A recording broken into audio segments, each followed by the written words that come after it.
ছোট্ট এই দোয়াটি পড়ে ঘুমিয়ে যান, সকালে উঠে ফলাফল দেখুন। দোয়াটি একদম ছোট্ট, আমি যদি বলি আপনাদেরকে, বলে হুজুর কমন দোয়া, আমরা তো সবাই পারি। এই জন্য ছোট্ট এই দোয়াটি পড়ে আজ রাতে ঘুমিয়ে যাবেন, সকালে উঠে ফলাফল দেখবেন ইনশাআল্লাহুল আজিজ। আপনি মাথা থেকে বোঝা নামিয়ে ফেললে যেরকম হালকা হয়, আপনি এরকম হালকা মনে করবেন। আপনি মনে করবেন আপনার সমস্ত গুনাহ মাফ হয়ে গেছে, এরকম একটা হালকা অনুভূতি আপনার ভেতরে কাজ করবে। খুশি হয়েছেন মনে হয় না? এই জন্য আমরা যদি ছোট্ট এই দোয়াটি পড়ে আজ রাতে ঘুমাতে পারি, সকালে উঠে ফলাফল দেখবো ইনশাআল্লাহুল আজিজ।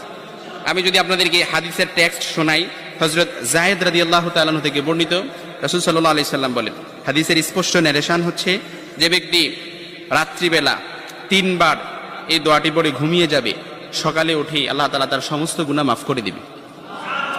সুবহানাল্লাহ বাড়িতে যায় বললেন।